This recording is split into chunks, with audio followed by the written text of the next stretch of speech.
My name is Andrea McEwen Henderson, and I want to thank you for joining us today.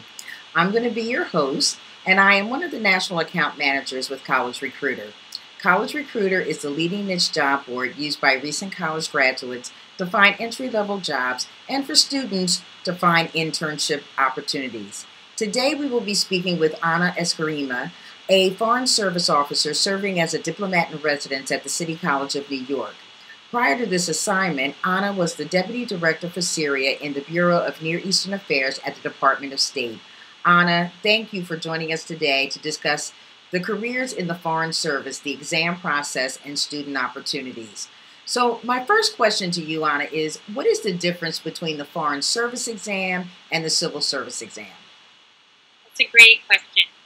So the State Department family, the State Department team is comprised of both Foreign Service officers who spend the bulk of their career overseas and Civil Service officers who primarily be based domestically.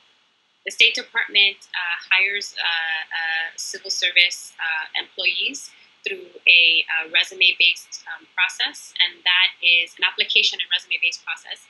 And so for anyone and everyone who is interested in a position with the Civil Service, it is very important that you create an account with and become very familiar with a website called usajobs.gov. So you can access USA Jobs by going to the website directly or by going on our careers website, which is careers.state.gov. So that the primary difference is civil servants are based domestically, whereas Foreign Service officers are based primarily overseas. And then secondly, the entrance process is a bit different. So as I said, whereas for Civil Service, you would apply using the USA Jobs mechanism, Foreign Service involves a 3-phase exam process. So I'm going to I can walk you through a bit the actual exam process. The first phase of the exam is the Foreign Service Officer Test, or the FSOT. And the FSOT is offered 3 times a year in February, June, and October.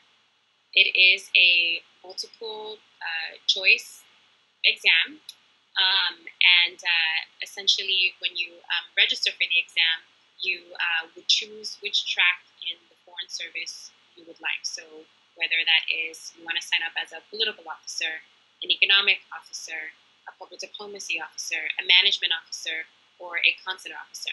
You can register online at careers.state.gov, and the FSOT is given in testing centers across the United States and also at overseas locations. The exam includes job-related knowledge, including U.S. and world history and culture, geography, American and foreign systems of government, and also basic principles of economics, English expression and usage, and there's also what we call a job information questionnaire. If you pass through the multiple choice phase of the exam, then you move on to where we ask you to actually write a brief essay as part of the exam. If you pass that, you receive then a notification from the State Department several weeks later, where we then invite you to submit responses to questions that become what we call your personal narratives. Here, we're looking to dig a little deeper with the candidate and gauge what is motivating them to join the Foreign Service, to choose the track that they chose, and to speak to us a bit to frame their experiences, professional and academic and volunteer, etc., within the rubric of what we call the 13 dimensions of the Foreign Service. And these dimensions are things like leadership, interpersonal skills, judgment, communications. These are the dimensions that have been considered to be essential for a successful career in the Foreign Service. We submit these, and then they're actually reviewed by a panel of Foreign Service officers who are from the track that you've chosen. So if you've chosen to be a consular officer, if you've chosen the consular track, then a panel of consular officers will review the essays you've submitted. And then you'll hear back from us with an invitation to join us for an oral assessment, which is a day-long in-person interview exercise that is divided into 3 components. We have a group exercise where you will work with several other candidates who are there in a problem-solving exercise that really looks at how you work within a team. And then we have a structured interview, which is essentially a job interview. And then finally, we have what we call a case management exercise, where for 90 minutes you're looking at and absorbing a large amount of materials and you're drafting an essay. So you actually find out whether or not you passed at the end of the day. And if you did pass, we move you through, we begin your medical and security clearance processes. And then once you pass through those processes and you're placed to go final suitability review, then you're put on a register. And we pull from that register to populate incoming classes. If it sounds like a long process, that's because it is. It can take between a little over a year to a year and a half, and sometimes longer, depending on how long the clearances take for someone to move from that first written exam process I spoke about all the way through actually joining a class. Wow. Can you talk a little more in depth about the tracks of the Foreign Service? Sure, absolutely. So we have, as I said, 5 tracks. The political track really is the, I would say, the arm of the embassy that has everything to do with looking at politics, looking at who are the policy movers and shakers in a society. So whether that's within government or civil society, political officers are out there building contacts and relationships and advancing U.S. priorities on any number of these political issues. Often, what I like to liken political officers to are analysts and journalists, except the public doesn't really read what we write. Our writing goes into an internal system, whether via email or cable, to inform senior embassy officials or to inform policymakers back in Washington about political developments in a particular country. Then we have the public diplomacy track. The public diplomacy track is everything related to our press operations in a particular country. So building relationships with journalists, following what's going on in the media for issues of interest to the U.S. government, or looking at how the United States is playing in the local media, in international media. We also, as part of the public diplomacy track, have the cultural side of things, which we actually have, as part of our public diplomacy, an extensive menu of cultural and educational programs that we partner with, whether with local governments or civil society organizations or youth or universities, cultural organizations.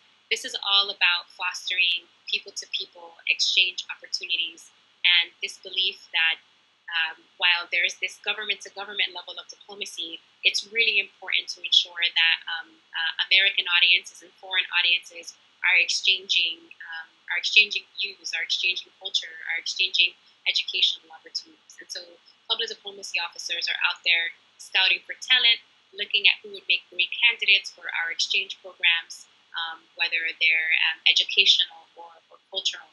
We offer a vast menu. Many people have heard of the Fulbright program. That is one of many educational exchanges administered by the State Department. We also have the consular function.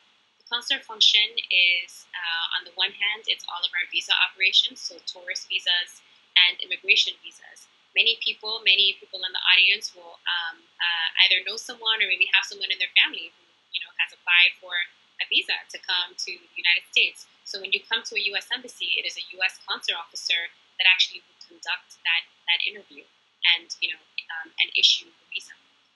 Also, consular officers are responsible for taking care of American citizen services overseas. So whether we're talking about something routine like a passport, or if an American passes away overseas, or if there's a crisis, natural disaster, or some other situation that involves the need to evacuate American citizens, there's consular officers that will take the lead on all of that work.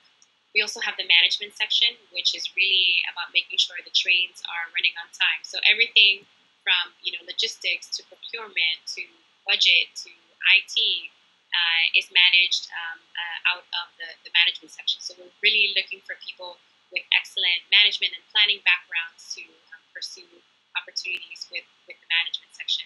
When the Secretary of State goes to Paris and he has a meeting with senior officials, the primary concern is making sure that the convoy is ready on time and that everything happens according to plan. And it is the management section that is really conducting that symphony and making sure everything is going according to plan. We also have the economic track. The economic track is all about advancing the United States' economic interests abroad. So whether that's in trade or finance or in a promotion of American businesses overseas, economic officers are out there building those relationships and sending back good reporting to Washington to inform policy decisions in that space. We're also helping American businesses in terms of providing context and orientation to a particular economic market. I think, have I gone over everything? Done political, economic, management, and consular. Yes, that's everything. Thank you. So now, how can someone get an internship with the State Department? And if they get it, what can they expect to do? That's a great question. So we take about 1,000 interns a year. We have a summer and a spring and a fall internship program. Our internship applications are due about 9 months in advance. So for the summer 2016 internship, you can expect that the application season will open in early September and that the applications will be due in early October. We take our internship program pretty seriously. It is a substantive internship. This is not something where you'll be shadowing someone or making copies or coffee or anything like that. This is a real opportunity. Actually, the State Department really sees interns as a valuable resource to fill critical staffing gaps. For example, in the summer when we have major transition season, so you can find yourself as an intern being thrown some pretty heavy responsibilities. And so I think that for a student who is really considering a career with the State Department and is looking to kind of dip their toe in the water and get a sense of what we're all about and what work with us would be like, I would strongly encourage them, whether it's at the State Department in Washington, D.C., or at one of our embassies or consulates overseas, to really consider an internship program, an internship opportunity. It is an unpaid program, so you will need to develop a budget. And while some embassies do offer housing, many actually do not, in particular in our European posts. So often interns will do things like find each other and pool housing, etc. For those who, I did want to flag that for those who are eligible for Pell federal funding, you can apply for a Gilman scholarship, which funds study and travel abroad opportunities for students. And one of those opportunities is a State Department internship. Thank you.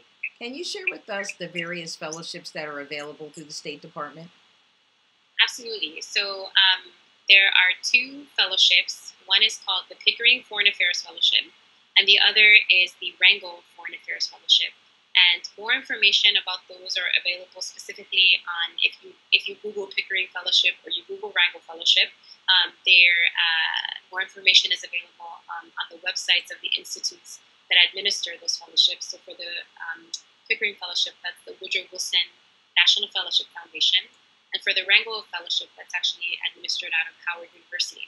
These fellowships are State Department funded, and they essentially provide nearly full funding for a graduate school program in substantive areas of interest to the State Department, to the Foreign Service. And if you get the fellowship, you get full funding you get funding for graduate school, and then you also get internships in the summers in between your first and second year of graduate school. The difference between the 2 fellowships is that the Wrangell Fellowship has a congressional component, since it is, as you can imagine, the Wrangell Fellowship is named after Congressman Charlie Wrangell, and so part of the idea is for fellows from that program to get a sense of the congressional role in foreign policy and foreign affairs. So one of your internships would be on the Hill, or in Congress, as we call That's the nickname for Congress. And then at the State Department. And then the second fellowship, the Pickering Fellowship, your domestic internship would actually be at the State Department itself. So that's the primary difference. Other than that, they're pretty similar.